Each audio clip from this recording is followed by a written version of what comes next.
வருகின்ற வேலை திட்டங்களை இவ்வாறெல்லாம் தவிர்ப்பது என்பது எங்களுக்கு வரலாறாகி போன விடயம். வடக்கு கிழக்கில், அதில் குறிப்பாக கிழக்கு மாகாணம் இந்த விடயத்தில் அவ்வாறான செயற்பாடுகளில் அதிகம் பயன்பெறாத இடமாகவும், அதே நேரம் வடக்கு என்பது தவிர்ப்பதை முக்கியமான நோக்கமாக கொண்ட ஒரு இடமாகவும் இருந்த பொழுதிலும் இவ்வாறான விடயங்கள் தவிர்க்க முடியாதபடி தேவையானவை என்பதை எடுத்து காட்டுகின்றது. குறிப்பாக ஒரு 30-35 ஆண்டுகள் பின்னோக்கி தள்ளப்பட்டுள்ள அரச அபிவிருத்திகள் அல்லது அரசாங்கம் தருகின்ற நிதிகளை பயன்படுத்தி செய்கின்ற அபிவிருத்திகள் என்பன இருக்கின்ற பொழுது, மறுபக்கமாக இந்த இவ்வாறு புலம்பெயர்ந்த தமிழர்கள் சென்று நடத்துகின்ற வியாபாரங்கள் என்பன பெரிய கொடிகட்டி பரப்பனவாகவும், அவை கோலுச்சுவையாகவும், அவர்கள் எந்த பிரச்சனைகளிலும் அந்த தொழில் அதிபர்கள் சம்பந்தப்படாதவர்கள் போல இந்த வியாபாரங்களிலே முனைப்பாக இருந்து செயற்படுவதையும் காணக்கூடியதாக இருக்கின்றது. இலங்கை அரசின் பாலிருந்து வருகின்றதை எதிர்ப்பதாக இந்த பாராளுமன்ற அல்லது தமிழ் தேசியம் பேசுகின்ற கட்சிகள் இருப்பது என்பது மிகவும் பாரதூரமான ஒரு விளைவை எதிர்காலத்தில் ஏற்படுத்தும் என்பதில் எந்தவித ஐயமும் இல்லை.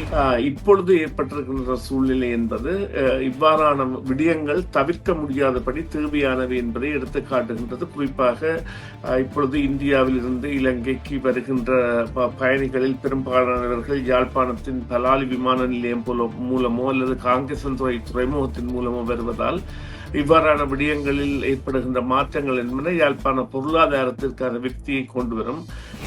இந்தியா இன்று பொருளாதார ரீதியில் உலகில் முன்னேறிய 4வது நாடாகவும், அதில் தமிழகமும் கர்நாடகமும் 2வது 3வது பெரிய மாநிலங்களாக, இந்தியாவில் அதிக வருமானத்தை ஈட்டுகின்ற பெரிய மாநிலங்களாக மகாராஷ்டிராவிற்கு அடுத்ததாக, முதலாவதாக மகாராஷ்டிரா இருக்கிறதாகவும், அடுத்ததாக தமிழகம் இருப்பதாகவும், அடுத்ததாக கர்நாடகம் இருப்பதாகவும், அதற்கு அடுத்ததாக குஜராத் இருப்பதாகவும், குஜராத் ஒரு வட இந்திய மாநிலம், அதற்கு அடுத்ததாக தெலுங்கானா கூட ஒரு தென்னிந்திய மாநிலம்.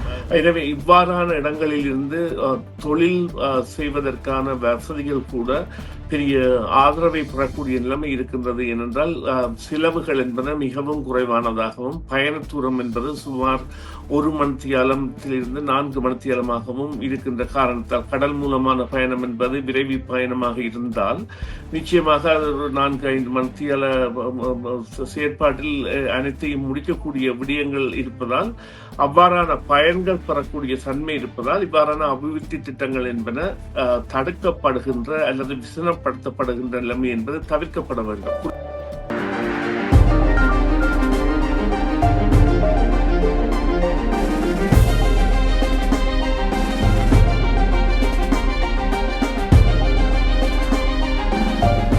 வணக்கம் நேயர்களே, மீண்டும் மற்றும் ஒரு செய்தியின் பின்னணி நிகழ்ச்சியில் உங்கள் அனைவரையும் சந்திப்பதில் மிக்க மகிழ்ச்சி அடைகின்றோம். தினம் பேச போன்றோம் என்னவென்றால், யாழ் சர்வதேச விளையாட்டு மைதான பணிகளை நேரில் சென்று பார்வையிட்டிருக்கின்றார் அமைச்சர் ராமலிங்கம் சந்திரசேகர். அது பற்றி பேச போன்றோம். தகவல்களை கேட்டறிவதற்காக சுரேஷ் சர்மாவை இணைத்துக் கொள்ள போன்றோம். வணக்கம் சுரேஷ் சர்மா. வணக்கம் சுதர்சினி. வணக்கம் நேயர்களே. ஆமா, மீண்டும் வரவேற்கின்றோம் உங்களை நிகழ்ச்சிகளுக்கு. இந்த விளையாட்டு மைதான பணிகளை நேரில் சென்று பார்த்திருக்கின்றார் அமைச்சர் ராமலிங்கம் சந்திரசேகர். இந்த பணிகளுக்கு எதிர்ப்பலைகள் எழுந்திருக்கின்றன. அந்த நேரத்தில் இந்த விளையாட்டு மைதான பணிகள் நடைபெறுமா? என்ன நினைக்கின்றீர்கள் நீங்க? ஆமாம், அந்த இடத்தை தேர்வு செய்யப்பட்ட இடத்தையும் அதில் அந்த இடம்பெறப் போகின்ற பணிகளுக்கான முத்தாய்ப்பாகவும் இந்த பார்வை என்பது இடம்பெற்றிருக்கின்றது. இந்த இடத்தை தேர்வு செய்வது என்பது அனுர திசர குமாரநாயக்கா யாழ்ப்பாணத்திற்கு வந்த பொழுது கடந்த ஆண்டின் இறுதி பகுதியில் இடம்பெற்றது. குறிப்பாக அக்டோபர் அல்லது செப்டம்பர் நினைக்கின்றேன். அப்பொழுது இந்த மண்டிதீவில் இந்த இடம் தேர்வு செய்யப்பட்டு துப்புரவு பணிகள் என்கின்றன இப்பொழுது மேற்கொள்ளப்படுகின்றன. அந்த இடம் பார்வையிட்டிருக்கின்றார்கள். நிச்சயமாக யாழ்ப்பாணத்திற்கு இவ்வாறான வசதிகள் வருவது என்பது தவிர்க்கப்பட முடியாதபடி இருப்பதை நாங்கள் பல கோணங்களிலும் பார்க்கிறோம். குறிப்பாக இந்த வெளிநாடுகளில் இருந்து முதலீடு செய்துள்ள அந்த உல்லாசத்துறை பயண ஹோட்டல்களாக இருக்கலாம், அல்லது அந்த களியாட்டங்களாக இருக்கலாம், போன்றவை எல்லாம் எந்தவித தடங்களும் இன்றி இந்த புலம்பெயர்ந்த தமிழ் மக்களின் பங்களிப்பாக இடம்பெறுகின்ற வேலை திட்டங்களாக இருந்தாலும் இந்த அரசின் வேலை திட்டங்கள் வரும் பொழுது மாத்திரம் அவற்றை சற்றே காலதாமதமாக்குவதும் அல்லது அவற்றிற்கு இயற்கை சம்பந்தமான விடயங்களை கூறுவதும் இப்பொழுதெல்லாம் இந்த இடத்தில் இந்த பறவைகள் சரணாலயம் அல்லது பறவைகள் வந்து செல்கின்ற செயற்பாடுகள் போன்றவை இருக்கின்றபடியால் அவையெல்லாம் தடுத்து நிறுத்தப்பட வேண்டும் என்கின்ற வேலை திட்டங்கள் தடுத்து நிறுத்தப்பட வேண்டும் என்கின்ற கோரிக்கைகள் எல்லாம் எழுந்திருந்தன என்பது உண்மை. இருந்த ம்ஹ்ம். பொழுதிலும் வருகின்ற வேலை திட்டங்களை இவ்வாறெல்லாம் தவிர்ப்பது என்பது எங்களுக்கு வரலாறாகி போன விடயம். வடக்கு கிழக்கில் அதில் குறிப்பாக கிழக்கு மாகாணம் இந்த விடயத்தில் அவ்வாறான செயற்பாடுகள் அதிகம் பயன்பெறாத இடமாகவும் அதே நேரம் வடக்கு என்பது தவிர்ப்பதை முக்கியமான நோக்கமாக கொண்ட ஒரு இடமாகவும் இருந்த பொழுதிலும் இதனை இந்த அரசு சார்ந்த அல்லது அரசு சார்ந்த பாராளுமன்ற உறுப்பினர்கள் முன்னின்றெடுப்பதாகவும் இந்த மாகாண சபை என்பது ஒரு துதரிஸ்த வருஷமாக தனக்கு வந்த நிதிகளை எல்லாம் திருப்பி அனுப்புகின்ற செயல்களிலே அந்த தன்னிச்சையாக அதன் முதல்வர் அதற்கு காரணமாக இருந்தார். அப்போது இருந்த முதல்வர் என்பவர் வடக்கு பற்றிய எந்தவித சிந்தனையுமின்றி தனது தனிப்பட்ட நலன் குறித்த அல்லது தனது நிகழ்ச்சி நிரல் குறித்து செயற்பட்டதால் ஏற்பட்ட விளைவுகளாக அதனை பார்த்த பொழுதிலும் இப்பொழுது ஏற்பட்டிருக்கின்ற சூழ்நிலை என்பது இவ்வாறான விடயங்கள் தவிர்க்க முடியாதபடி தேவையானவை என்பதை எடுத்து காட்டுகின்றது. குறிப்பாக இப்பொழுது இந்தியாவில் இருந்து இலங்கைக்கு வருகின்ற பயணிகளில் பெரும்பாலானவர்கள் யாழ்ப்பாணத்தின் பலாலி விமான நிலையம் மூலமோ அல்லது காங்கேசன்துறை துறைமுகத்தின் மூலமோ வருவதால் இவ்வாறான விடயங்களில் ஏற்படுகின்ற மாற்றங்கள் என்பன யாழ்ப்பாண பொருளாதாரத்திற்கான விருத்தியை கொண்டு வரும். பல நிகழ்ச்சிகள் இடம்பெறுவதற்கான சந்தர்ப்பத்தை ஏற்படுத்தும்.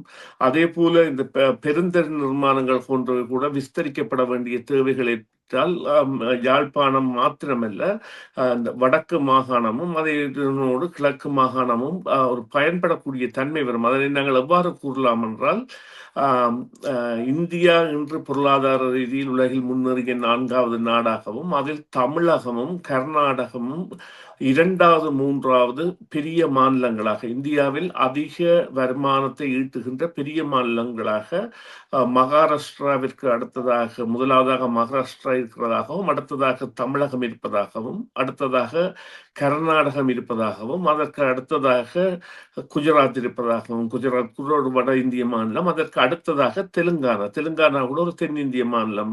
அதாவது நாங்கள் முன்னர் ஆந்திரா என்று அழைத்த ஆந்திரா பிரிந்த பொழுது ஏற்பட்ட ஒரு பகுதிதான் தெலுங்கானா, மற்ற பகுதி ஆந்திராவாகவே இருக்கின்றது.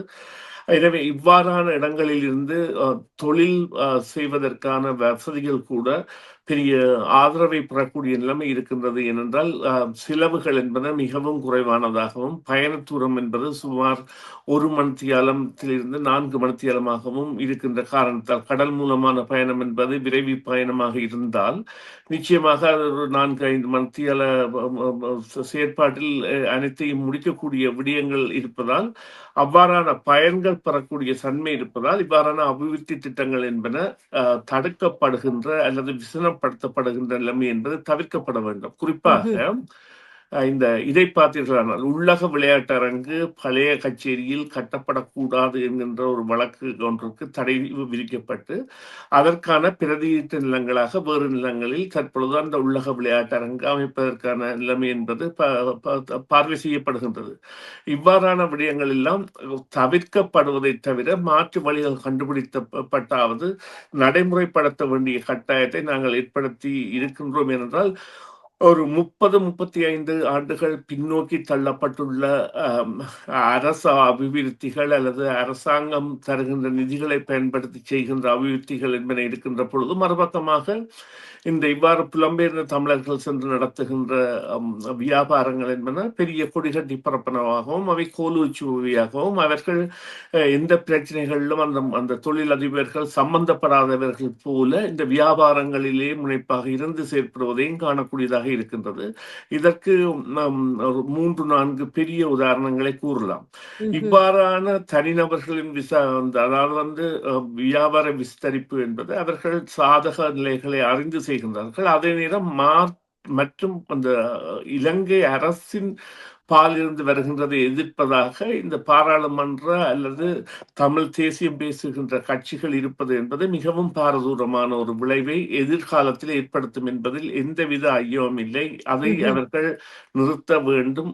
மாற்று வழிகளை அவர்கள் சமர்ப்பிக்கலாம். ஆனால் திட்டங்களை மறதளித்து பணங்களை திருப்பி அனுப்புதல் என்கின்ற ஒரு பாதக நிலைமைக்கு மீண்டும் செல்லக்கூடாது என்பதுதான் கோரிக்கையாக இருக்கலாம். ம்ஹ்ம். அடுத்த கேள்வியாக இலங்கையை மீள் கட்டியெழுப்பல் நிதியத்திற்கு வந்து சிவில் சமூக பிரதிநிதிகள் நியமனம் விரைவில் வழங்குவதற்கு, அதாவது சிவில் சமூக பிரதிநிதிகளை நியமனம் செய்வதற்கு விரைவில் வழங்குவதற்கு அரசாங்கம் வந்து நடவடிக்கை எடுத்திருப்பதாக செய்திகள் வெளியாக இருக்கிறது. இது எவ்வாறான மாற்றத்தை கொண்டு வரும் அப்படி சொல்லி நினைக்கின்றீர்கள்? இல்ல, நிச்சயமாக இது ஒரு நேர்மைத்தன்மை வெளிப்படைத்தன்மை பேணுதலில் அந்த அமையத்திற்கு, அதாவது நீங்கள் குறிப்பிட்ட அதன் பேர் ரீபில்ட் ஸ்ரீலங்கா. ஆம். ரீபில்ட் ஸ்ரீலங்கா என்கின்ற அந்த அமையத்திற்கு எதிர்பாராத அளவு நிதியுதவிகளை சர்வதேச அரங்கிலிருந்து இலங்கை அரசாங்கம் பெற்றுள்ளது. குறிப்பாக புலம்பெயர்ந்த இலங்கையர்களிடமிருந்தும் அந்த உதவி போயிருக்கின்றது. குறிப்பாக புலம்பெயர்ந்த இலங்கை வாழ் முஸ்லிம்கள் மற்றும் தமிழர்களின் சில பாடசாலை அமைப்புகள் கூட தாங்களாகவே அந்த அமையத்திற்கு நிதிகளை வழங்கியுள்ளன. இருந்த பொழுதிலும் இந்த நிதியத்தின் செயற்பாடு என்பது ஒரு நேர்மைத்தன்மையுடன் பகிரப்பட வேண்டும் என்பதற்காக அமைக்கப்பட்ட இந்த அமைப்பில் சிவில் சமூக இந்த பிரதிநிதிகள் சம்பந்தப்படுகின்ற பொழுது பாதிப்புகள் ஏற்பட்ட பகுதிகளுக்கு தாராளமாக நிதி செல்கின்ற தன்மை என்பது அங்கே கண்டறியப்படக்கூடிய ஒரு நிலைமை ஏற்படும். இதற்கு இன்னும் ஒரு உதாரணத்தையும் கூறலாம். இவர்கள் இவ்வாறு அறிவித்தல் விடுத்த சமயத்திலேயே முஸ்லிம் அமைப்புகளிடமிருந்து கூட ஒரு அழைப்பு வந்திருக்கின்றது. அதாவது இந்த நிதி பங்கீட்டில் ஒரு நியாயத்தையும் பேணுவதற்கான ஒரு நடைமுறையை இலங்கையின் ஜனாதிபதி மேற்கொள்ள வேண்டும் என்று அவர்கள் கூறுகின்ற சமயத்திலேயே அல்லது அதற்கு சில மணி நேரம் முன்பாகவே அவர்கள் இவ்வாறு அறிவித்திருப்பது என்பது நிச்சயமாக அங்கே ஒரு தேவை இருக்கின்றதை காட்டுகின்றது. இவ்வாறான முஸ்லிம் மக்களின் தலைவர்கள் இந்த இடர் அழிவுகளிலிருந்து தங்கள் சமுதாயத்தை கட்டியெழுப்புவதற்காக எவ்வாறு ஒரு குரலில் செயற்பட்டார்களோ அவ்வாறான ஒரு குரல் எழுச்சியை தமிழர்களிடையே காணாமல் இருப்பது மிகவும் கவலைக்குரியது. அவர்கள் இந்திய வெளிவிவகார அமைச்சர் வந்த பொழுது ஒரே அணியாக போய் சந்தித்தார்கள். அதன் பிறகு அவ்வாறு அவர்களுடைய செயற்பாடுகளே என்ன ஏது என்று தெரியாத அளவுக்கு மௌனமாகிவிட்டது. எனவே இவ்வாறு அழைப்பு விடுக்கப்பட்டுள்ளது. நிச்சயமாக அங்கே ஒரு நேர்மைத்தன்மை பேணலுக்கான வழியை ஏற்படுத்தும் என்ற நம்பிக்கையை பலருக்கும் ஏற்படுத்தியுள்ளது என்பதுதான் உண்மை. சரி, நன்றி சுரேசம்மா. உங்களுடைய தகவல்களுக்கு கருத்துக்களுக்கு மீண்டும் ஒரு பொழுதில் சந்திப்போம். நன்றி, வணக்கம். உங்களுக்கு இனிய புத்தாண்டு நாள் வாழ்த்துக்களை தெரிவித்துக் கொள்கின்றோம். டிவிஐ யூடியூப் சேனலில் இணைந்திருக்கும் நேர்கள் அனைவருக்கும் எமது நன்றி. எமது காணொலி தொகுப்புகளை தொடர்ந்து நீங்கள் பார்வையிடுவதற்கு கீழிருக்கின்ற பெல் பட்டனை அழுத்துவதனூடாக நோட்டிபிகேஷனில் பல காணொலி தொகுப்புகள் உடனுக்குடன் உங்களை வந்து சேரும். அருகில் இருக்கின்ற முக்கிய காணொலி தொகுப்புகளையும் பார்வையிட தவறாதீர்கள்.